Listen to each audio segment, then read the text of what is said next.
Blog Talk Radio.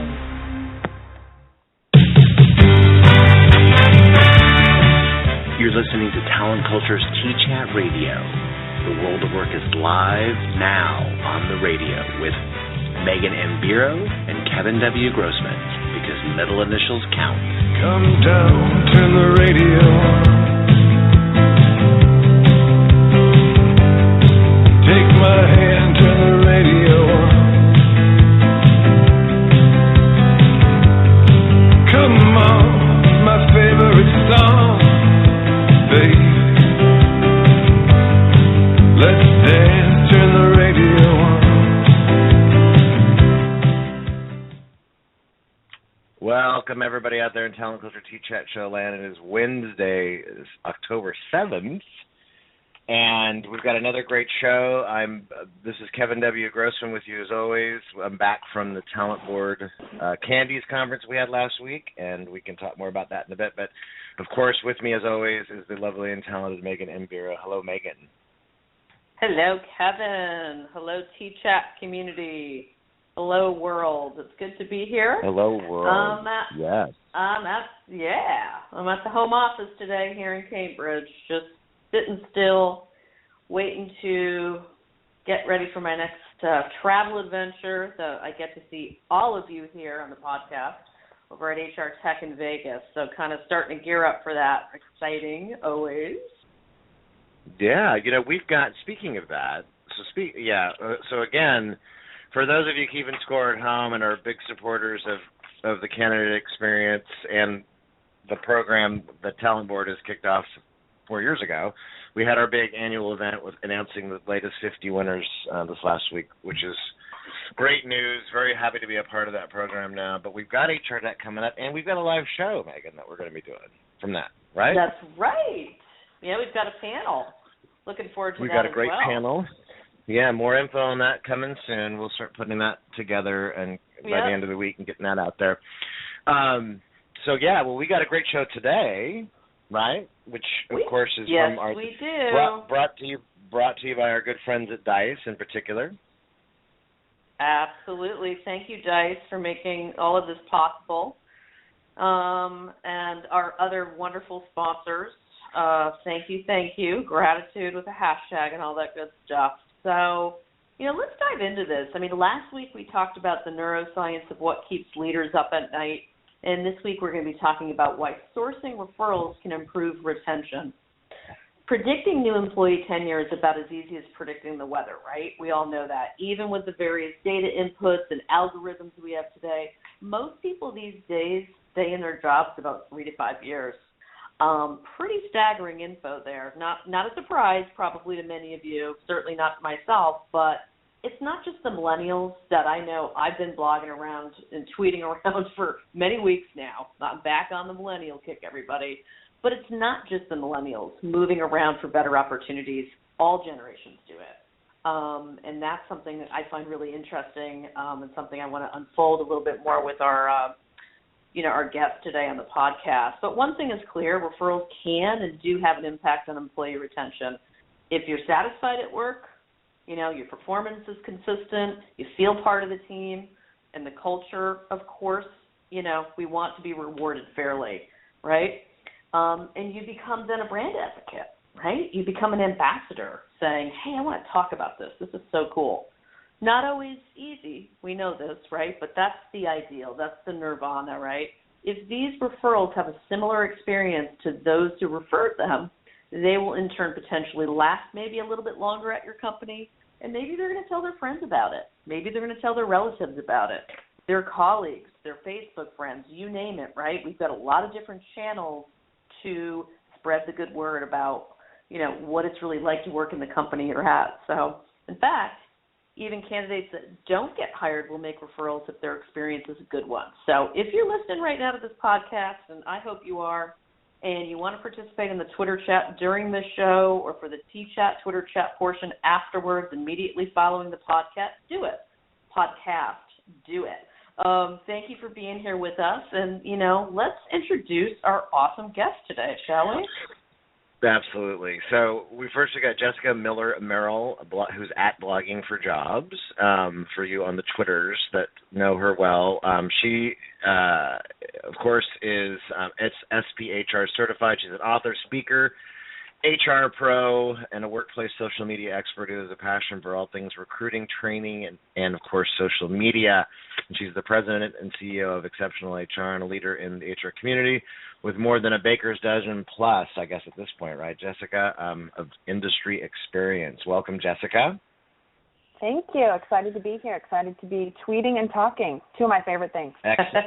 and you and Meg, by the way, and we're going to get to John in just a second. Then we're actually going to ask you a little bit more about yourselves and stuff. But you and Megan do that really well. I can kind of do it, but anyway, when I'm on the show, it's kind of like. Thank so you, let's Kevin. introduce John though.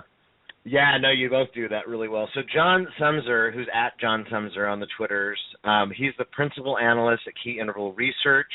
They're all about digging into the realities of the HR practitioner experience with technology. He's also the editor-in-chief of the HRExaminer.com, a longtime friend of ours and mine in particular, and John has been giving me great advice over the years and continues to do so. So welcome, John.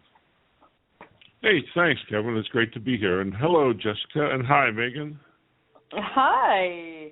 I feel like we've all been friends and colleagues for actually many, many years. So I'm excited to have both of you and to see you soon in Vegas because, it's one thing to say, we can be online together, but when we get in person is where that magic and that fun happens. So I can't wait to see both Absolutely. of you and, of course, Kevin soon. So welcome. Yeah. Let's start with Jess. Tell us a little bit more about your background, and then we'll get to John and what led you to what we're talking about today.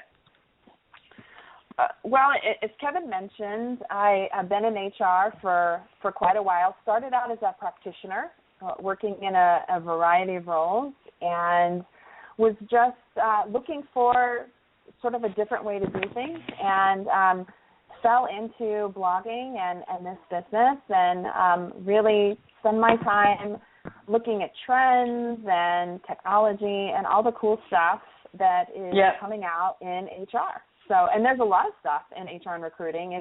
It's a good time to be in the space. The market is tight, which means, a lot of investment money is coming into HR tech too. So there seems to be a new technology every single day. Right. So agree with you, Jess. And, you do an amazing job at everything you touch. So proud and honored to have you with us here today. And John, yes. What say you? Well, so I've been curious about the things that go on in HR for a very, very long time. I started as a philosophy major, but ended up becoming an engineer, and so I bring kind of both of those things to the party. These days, over at Key Interval, my partner William Tincup and I are trying to look at what people actually do with technology. We've spent a long time, William and I, listening to a vendor story about what's going on in the world, and we decided that we wanted to ask practitioners in large numbers about what it's really like to use technology to get HR done. And so that's the exploration we're taking these days. That's awesome. Excellent. And there's such a need for that place where vendors and HR practitioners meet. I think we all here on the podcast have that in common. We're all kind of fascinated by that, right? Exactly. Yes, cool stuff. Indeed. Yeah. So let's dive right into the core subject at hand. I know you both have not only reams of experience in and around this, and of writing about it and actually doing it and working in the research capacity about it, but compared to other sourcing channels, we're talking about recruiting sourcing now, like job boards and social media, et cetera, referrals consistently seem to be the better talent pool. Why is that? And do they really improve quality and longevity of hires? So, John, let's start with you. What do you think about that? Well, so it's a complicated question, and I don't think there's a home run answer to this complicated question. The referrals are a way of short-circuiting the hard work that's required to do recruiting. right? So because if you get somebody you don't know and you bring them in, you have to figure out all sorts of attributes of trust in order to get them to fit into the organization. When you use a referral, the trust is assumed to have been done by the person making the referral, right? And so all of that risk gets taken out of the equation. The downside is it's impossible to recruit diversity with referrals because referrals implicitly focus you on the people in the networks that you already have.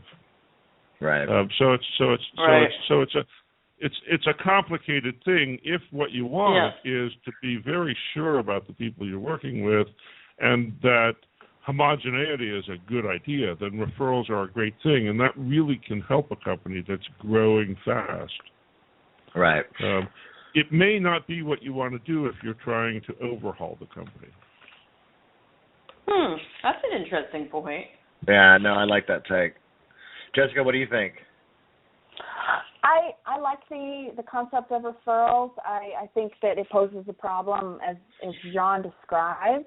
I also think that, especially in the tech sector or maybe healthcare or finance, where you're looking for a really targeted group of people, and often your recruiters don't have necessarily that practitioner background that they can draw from to really understand that referrals can really be a great source of candidates in those areas.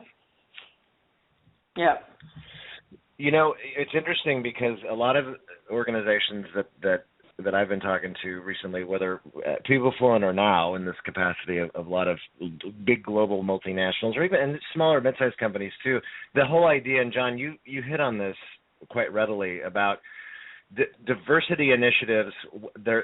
There's a value to organizations, otherwise they wouldn't be investing in them and kicking them off. But it is, you know, to use that buzzword, it's disruptive and it's kind of counterintuitive to the whole referral program. So, and I think that's why that's causing a lot of angst for organizations today too, trying to work around that. Don't you think?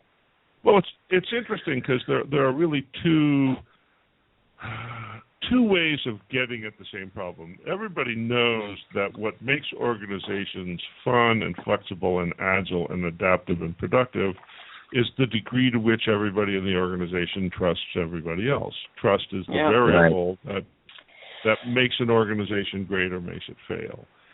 When you do referrals, you build trust by building sameness.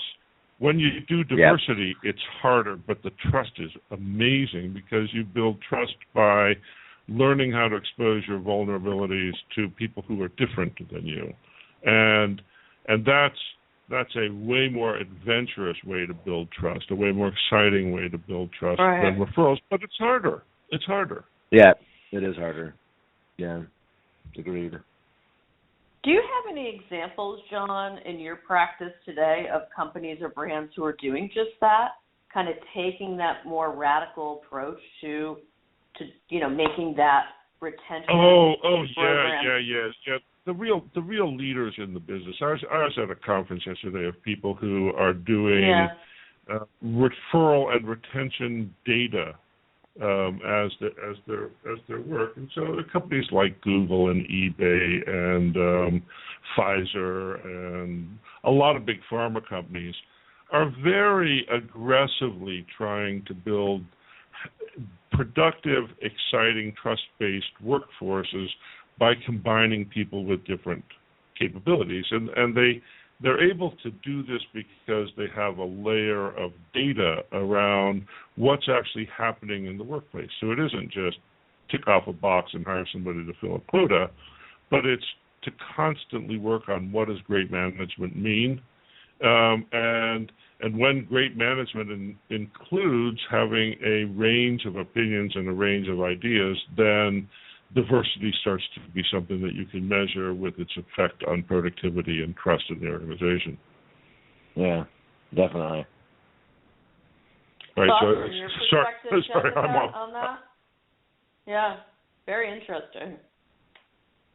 Jessica, any brands top of mind on your side of the house that you feel are doing really innovative things around this?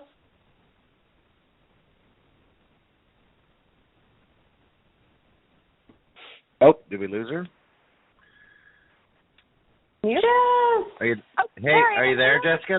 There she is. There she is. No, the plants will die. Oh, sorry. You know, that's no. what happens when you use technology.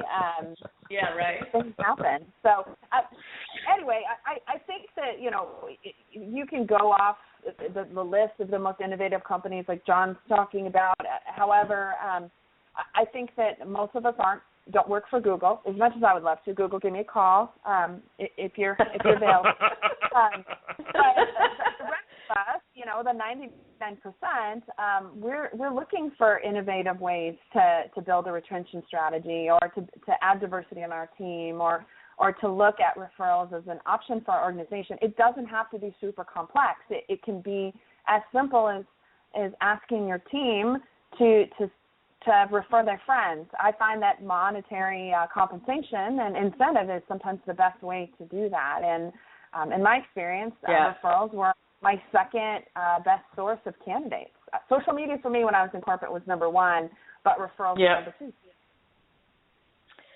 So we know the employment tenure here in the U.S. is currently, as I mentioned earlier, about 3 to 5 years. So does job hopping have the same stigma as it used to have? John, thoughts on that? I mean, what about all that? And is retention truly a more finite incremental measure these days? You know, we have two things happening there. Well, you can't have retention without longer jobs. It's a very interesting paradox, right? If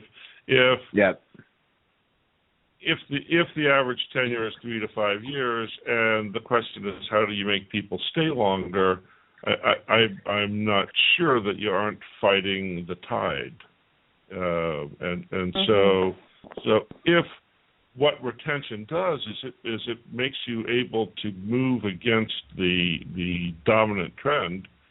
That's cool. That's a very interesting thing, because until people get stuck in their jobs, until people retire in place, there's nothing better than a great team of people who have worked together on the same sort of projects for a long period of time. Right. Mm-hmm. Agreed. Yeah, definitely.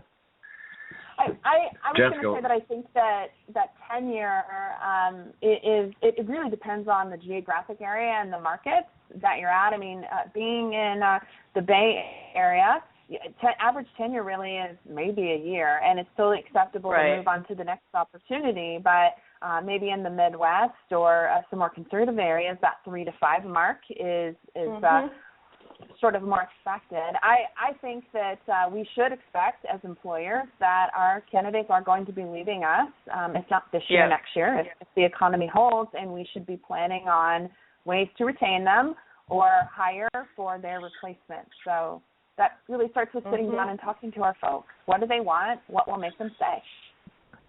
And let's stop ignoring employees who are already within the culture, right? We have this idea that we need to always go off outside of the culture where the grass might be greener for candidates and talent. And, you know, oftentimes there's a lot of really good people sitting right around that table with you. So something that just keeps top of mind, you know? No, absolutely. And speaking of that, and again, I'm just as a kind of a deeper dive into that area. I think it gets more complicated when you have to consider time to productivity and getting folks trained and ramped, and on the again, greater minds than me can talk about those numbers, and John, maybe you've got some input on that as well. But 6 to 12 months to get to be fully quote unquote productive, depending on the role or the type of job, and we've got a compressed tenure. What do we do there? Is there a way to get people, on faster to productivity? Is that even possible in organizations today? So there's really two pieces to of the answer to your question. Piece one is there are really great models of onboarding programs that are designed to get people to productivity fast. And those programs do enormous things introducing new people to the rest of the organization. And it's exciting to see those things happen because candidates who are becoming employees get get networked very, very rapidly. It might go faster if you're a referral. I've never thought of that. The other thing, though, I wanted to tell you a standard call center industry joke. So the consultant is called into the call center because the call center is suffering 300% annual attrition. Everybody quits every 120 days in this space. Okay. And they're worried about what to do. And so the consultant who's been in the call center industry for a very long time says it's simple. You need to fire more people. Because it turns out that in the call center industry, in some segments of the call center industry, people's productivity wears out in 90 days. And so if they're 120 days, you're not doing as well as you can. And so that question about what's the right level of productive engagement for an employee is the first thing you have to ask. Right? How long should people be staying? Yeah, you're right. Kevin's that's statement around the 6 to 12 months, Kevin, I mean, in the world of startups where I've spent a lot of time, you're looking at probably 3 months to productivity, or else we've got real issues. So I think it's also highly dependent upon, Well, I mean, no, but you're right about that. We got issues, So highly dependent and relative to company size, and maturation, how long you've been in the marketplace with your products and services too. So maybe you need project-based workers. I mean, exactly.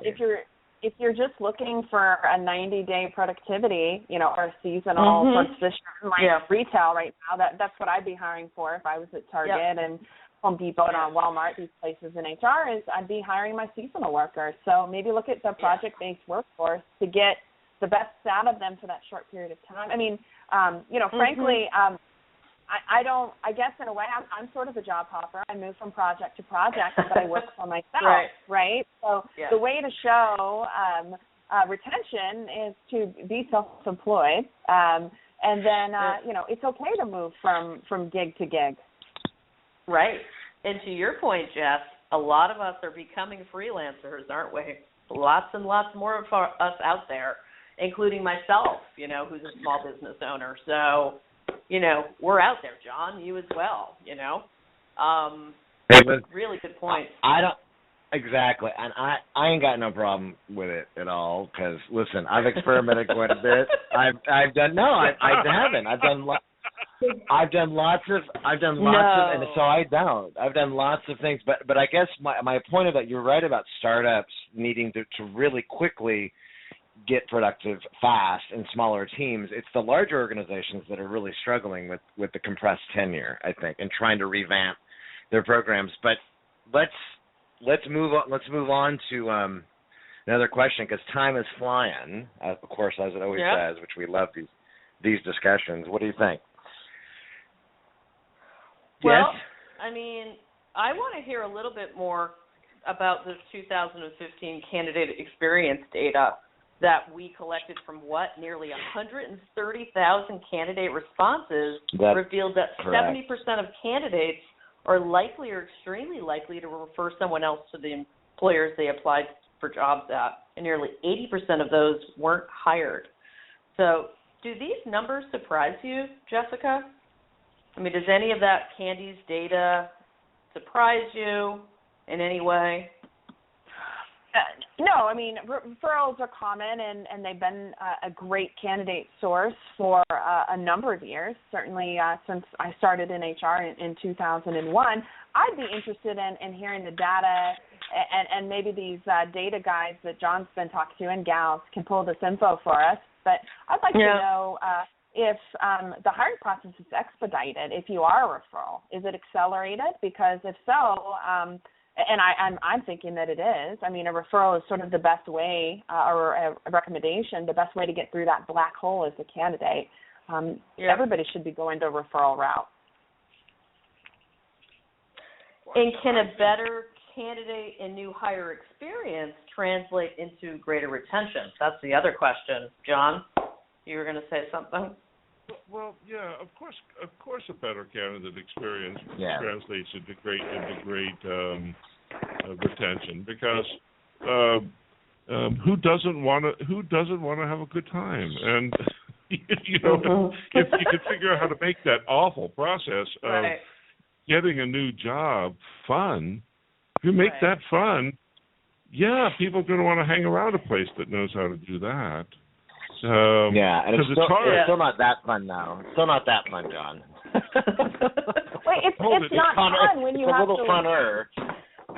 It's not fun when you're a new hire, when you have to wait 3 weeks to get your computer or your credentials to be able to log in. I mean, I think that's, you know, the candidate experience. You know, we do all this work to be able to make sure our candidates are happy. We, you know, make the interview process hopefully really great. But then where we fall short is the onboarding process. Absolutely. Well, right. That's just yes, I was just about to go down that road with onboarding. I mean, John, you brought up the idea, a very sexy one at that, by the way, that, you know, there's some cool companies doing great things with their applications around onboarding, but that's got to be a sliver of companies and brands right now who are actually succeeding at onboarding, correct? Anyone have any data on, I don't think how that's doing? I have a hard time believing that the world only has awful places to work in it. You know, I agree. think right. I think a lot of people like their jobs, and a lot of people go to work for companies that are excited to have them come to work for them and go out of their way to make the transition from the old life to the new life easy. I mean that's how communities welcome new members. And so the idea that we're awful at that strikes me as a little odd. So we're all bad hosts. We all go to work at our companies and we're just bad hosts and don't have any manners. I don't think so. Maybe we're just not calling it onboarding. You know, maybe onboarding is the problem. That, you know, this is an interesting question. Hey, we're down to less than 3 minutes, and I just one quick note on that is that what I also find hopeful, I think this plays to your sentiment too, John, is that again 80% of those numbers that we were just referencing weren't hired. They had applied and went through, maybe got to a certain point in that process, whether at some point were dispositioned, and they were still willing to refer, or at least tell us they were willing to refer that organization. So I think that's a positive sign. But we're running out. So why not really quick? We have Jessica, tell us what's going on in HR Tech, what's coming up in your world, and then we'll flip to John real quick. I am launching a couple new things later this year. We're moving our learning management system over to an in-house platform over on Workology.com. And then later this year I'll be announcing a series of conferences we're going to be doing. So stay tuned. I'm really excited about that. Yeah. Fantastic. Awesome. John, what say you? Well, I'm excited to get to HR Tech this year. It's always a centerpiece of my life. At Key Interval, we are